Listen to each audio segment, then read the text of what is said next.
Hi folks. Today I'd like to tell you about a bit of a mathematical rabbit hole I ventured down recently, related to cubic interpolation.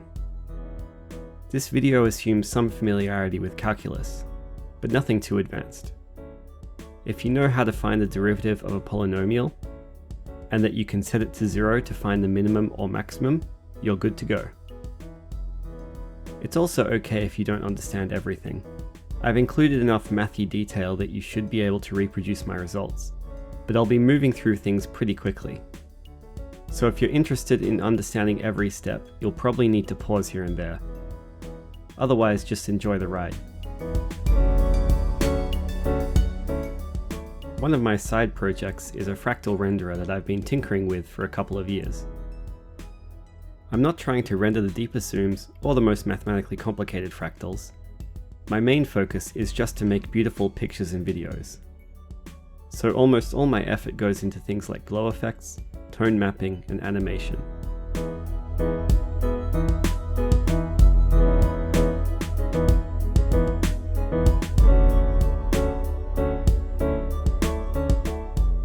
Recently I was working on improving the color gradients. The fractal generator spits out a single number per pixel. You can think of it as a black and white image. Clearly this needs some color. My current approach is to give the red, green, and blue channels a sine wave with some frequency and phase that the user can select.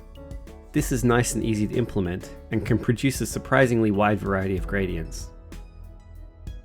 It's been working well, and I've rendered thousands of fractals this way, but it has its limitations. One issue is that it's hard to choose a good frequency and phase to produce a desired gradient. Instead, I basically just vary them randomly and pick the ones that look nice. But the bigger problem is that if I want to change part of the gradient, I have to tweak the phase and frequency, but that changes the entire gradient. Take this fractal for example. The gradient is quite nice. I like the glowing gold on the dark blue background, but it seems to have lost all the details in the center of the spiral. So what I really want is to be able to change the end of the gradient to white to bring out some of those intricate inner patterns without altering the rest of the colors. The obvious way to represent the gradient is as a sequence of colors, but it would be impractical to specify the color of every point in the gradient. So instead we specify a few key points and let the computer fill in the gaps. The process of filling in the gaps is called interpolation. I'm going to interpolate the red, green, and blue channels independently, so for simplicity we can just focus on one channel. There's a lot of ways of doing this, but I'll be using cubic interpolation. You might have heard of cubic interpolation before, but it's not a single algorithm that you can just throw a dataset at and get a smooth curve out. It comes in many flavors. Fundamentally, we're trying to find a cubic that passes through the 2 points that we want to interpolate. Then we can evaluate that cubic in between the endpoints to get our interpolated result. When we have more than 2 data points to interpolate, we generate 1 cubic for each segment.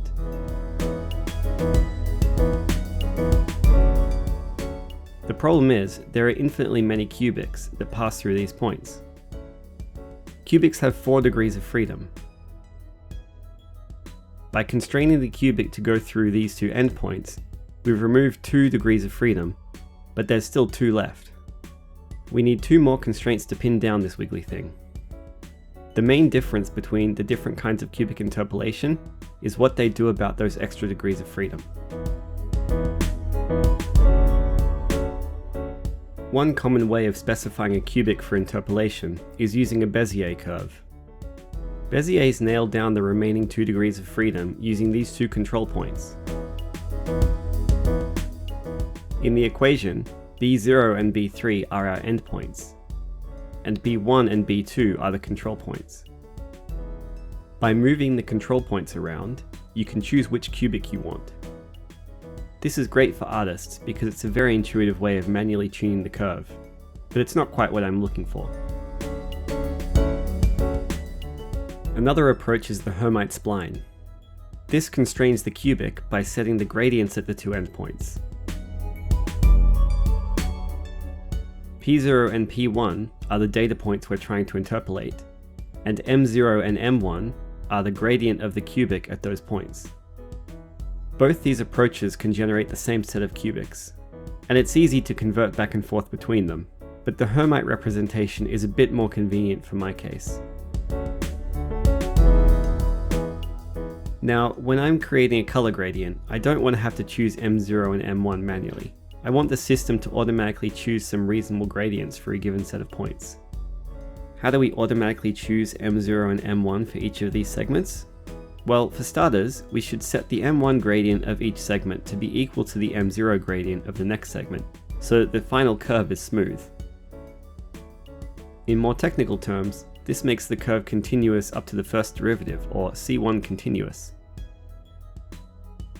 Now that we only have one gradient per point, from now on Mi will refer to Pi's gradient. For n points we still have to choose n gradients though, so how do we do that? There are a lot of ways to do it, and any of these would be a fine choice, but I had a more interesting idea. The first derivative of any of these cubic segments is a quadratic. The M0 and M1 terms of our Hermite spline determines the height of these parabolas at the ends of each segment. We've already constrained these quadratics to be continuous. Notice how they join up.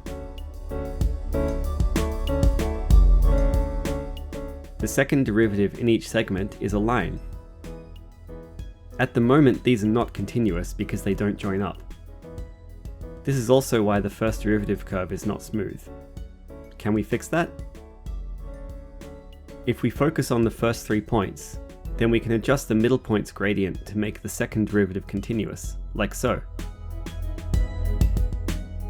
Let's repeat that process for the next point and... uh-oh!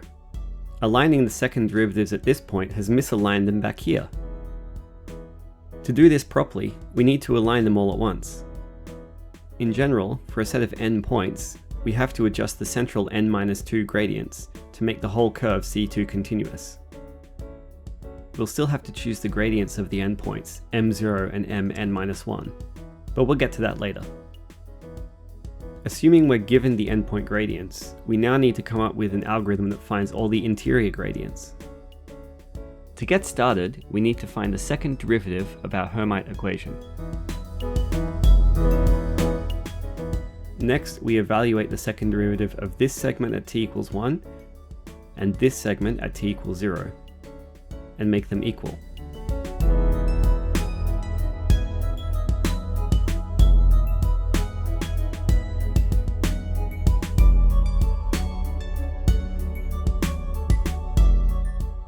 This little equation is the key. It shows the relationship between mi and its neighbouring p's and m's that must be maintained if we want C2 continuity. It holds for all I except the first and last, giving us a system of linear equations. There are n-2 equations and n unknowns, but remember that we're assuming we're given the first and last gradients, so let's add equations for those. Now we have n equations and n unknowns, so we can solve it. Specifically, we want to solve for these. For clarity, I'm going to rename the terms on the right Q. Simplifying things by renaming them is a powerful technique that I'm going to use throughout this video. Let's subtract the first equation from the second to get rid of that m0. For the terms on the right, I'm going to rename them R as we go. Next we'll divide this one by 4 and subtract it from the next equation to get rid of m1. And so on down the list, getting rid of the mi-1 terms. This sequence of numbers is interesting. Let's call it Z so that we can succinctly define R. The sequence of Z's is generated by the process of dividing row I by Zi and subtracting it from row I plus 1. So this is the recurrence relation. Let's see what it converges to. By the way, this is very similar to the formula for the golden ratio.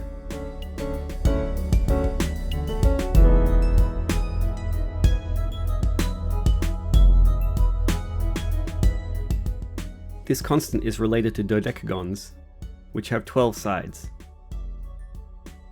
So I'll call it the magnesium ratio, as magnesium is the 12th element on the periodic table. Okay, so this is what it converges to, but can we find a closed form equation for the series? Well, z0 and z1 are integers, and the recurrence relation is just doing basic arithmetic, so all the sequence terms must be rational. That is to say, all the z's can be written as one whole number divided by another. Let's reformulate this recurrence relation with that assumption baked in. Since v is just the previous u, we can sub it in. To solve this recurrence relation, we're going to use the characteristic root technique. If we look at u's values, they look roughly geometric, in that the ratios between successive elements are converging to the magnesium ratio. So let's assume our solution is something to the power of I. Now we can divide by w to the power of I minus 2. And hey, this looks familiar. The roots of this are the magnesium ratios again. Now, the characteristic root technique says that our actual answer is going to be some linear combination of each of these solutions. So it will look like this. To find a and b, we use our initial conditions.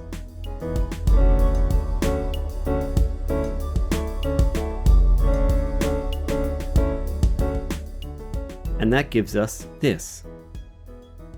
Subbing into our formula for z, we get this. This formula works, though we do need to special case z0 to avoid a divide by zero error. Back to our linear equations, and a little rearranging gives us our solution. This looks pretty complicated, but it's actually fairly easy and efficient to implement in code. Importantly, the algorithm assumes that all the data points are evenly spaced. In my case, color gradient points that the user specifies don't have to be evenly spaced at all. So I had to rerun these calculations with this more general form of the Hermite cubic. The process is exactly the same, but less elegant, so I won't go into it here. The result is this.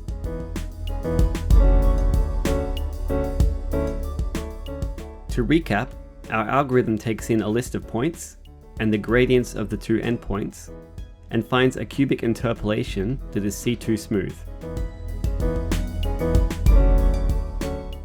Watch what happens when we vary the endpoint gradients. Look at the gradient of the central point, it's barely moving. The effect of varying the endpoint gradients seems to decay to 0 as you move towards the middle. I find this pretty interesting. Intuitively, I assumed that all the gradients would be strongly interdependent.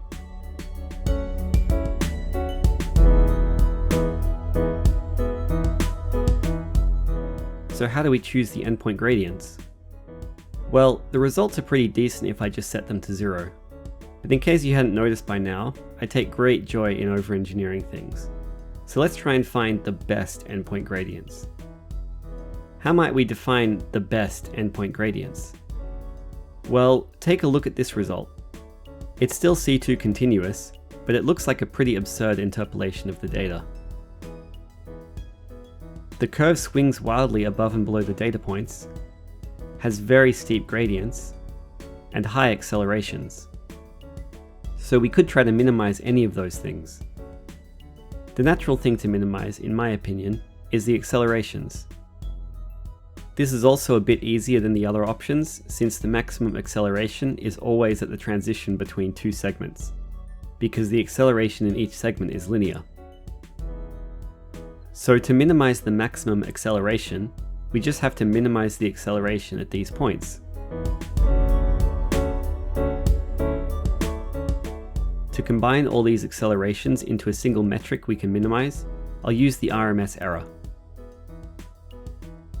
The min operator returns the minimum value of this expression, but we actually want to know the inputs that produce the minimum value, so we use the argmin operator instead. Since we don't care about the actual RMS error value, just the m0 and mn-1 that minimize it, we can get rid of the square root and the divide by n. Now we're just minimizing the sum of the squares of the accelerations. You might think we can just sum the absolute values of the accelerations, but squaring is much easier to analyze mathematically, and also introduces a strong bias against outliers, which I like. The acceleration at each point is just the second derivative of the segment's cubic evaluated at t equals 0. But this misses the final point, so we also have to evaluate the final segment at t equals 1. We evaluated the second derivative at 0 and 1 earlier, so let's reuse those equations. Like the 1 over n before, we can get rid of a factor of 2, because we're looking for the m0 and mn-1 that minimize this expression. We don't care about its actual value. To solve this analytically, we have to take the derivative of this expression with respect to m0 and mn-1, set them to 0, and solve for m0 and mn-1. But there's a big problem with that. Right now our expression contains a lot of m's other than m0 and mn-1, but those all depend on m0 and mn-1. So we can't solve this until we have an expression for mi that only depends on m0 and mn-1. Our current solution is actually a recurrence relation, so we'll have to do a bit of work to get a closed form solution that we can differentiate. First, we need a closed form solution for R. We'll start by just evaluating some terms to see if there's a pattern.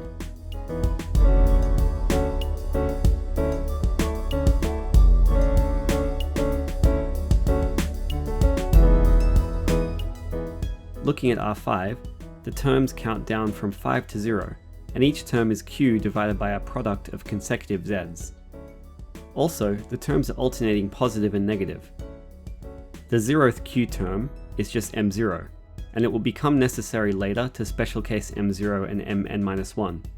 So let's keep that final term separate as we merge the rest into a sum. Once again, we're going to simplify things by renaming them. These z products are going to come up a lot, so let's call them capital Z. Now we have a closed form expression for R. Side note, we can simplify our expression for capital Z. Let's sub in our closed form expression for Z and expand the product.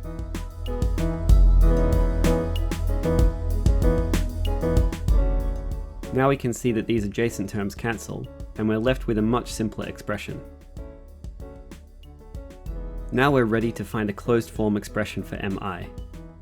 As before, we'll evaluate a few terms and see what patterns emerge.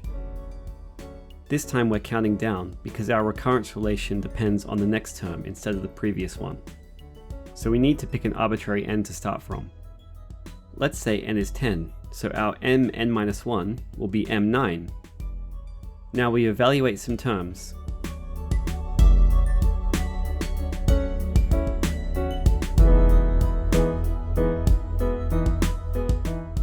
Again, we have a sequence of terms with alternating signs being divided by a product of z's.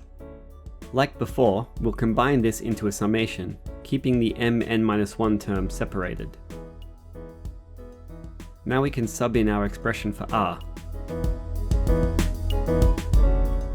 We need to isolate m0, so let's split that first sum and pull m0 out the front.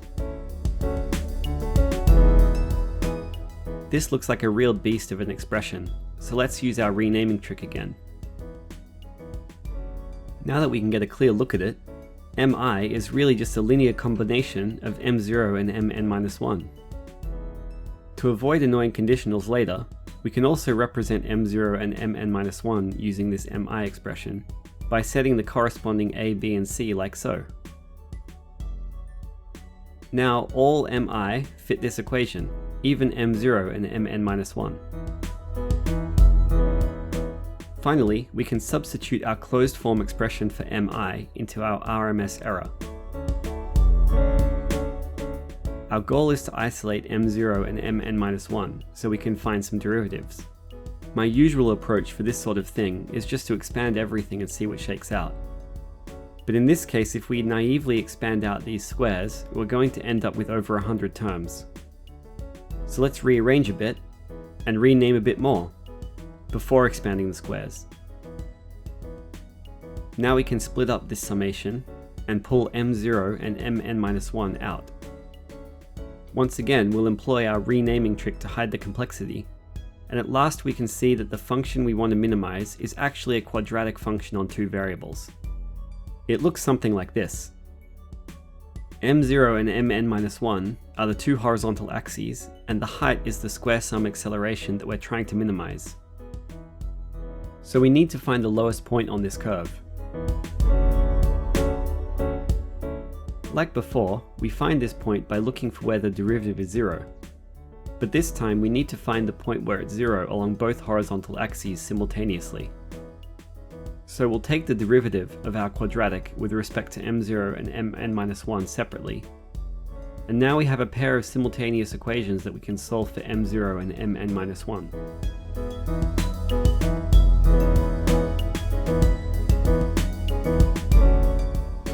And there we have it, an algorithm for calculating the values of m0 and mn-1 that are, in some sense, optimal. The solution looks pretty scary when presented like this, but the calculations can be performed step by step, building towards the solution, and each step is quite simple.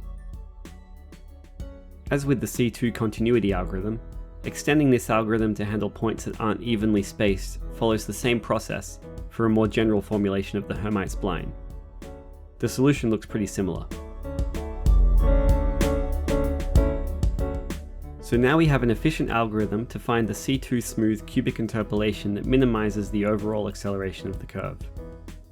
No need to choose any gradients. We just throw a dataset at the algorithm and get a smooth curve out. I think the results look really nice and natural.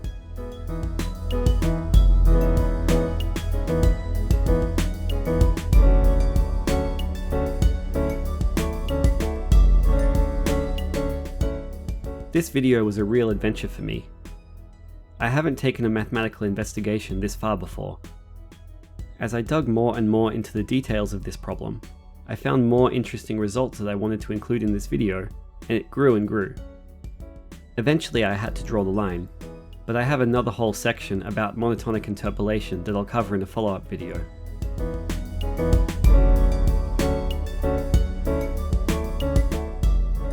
I think this is an observation that's true in general of maths and other fields in science and philosophy. You can always dig deeper. The best answers don't end the conversation, but instead encourage more questions. Knowledge itself is fractal. Thanks for watching.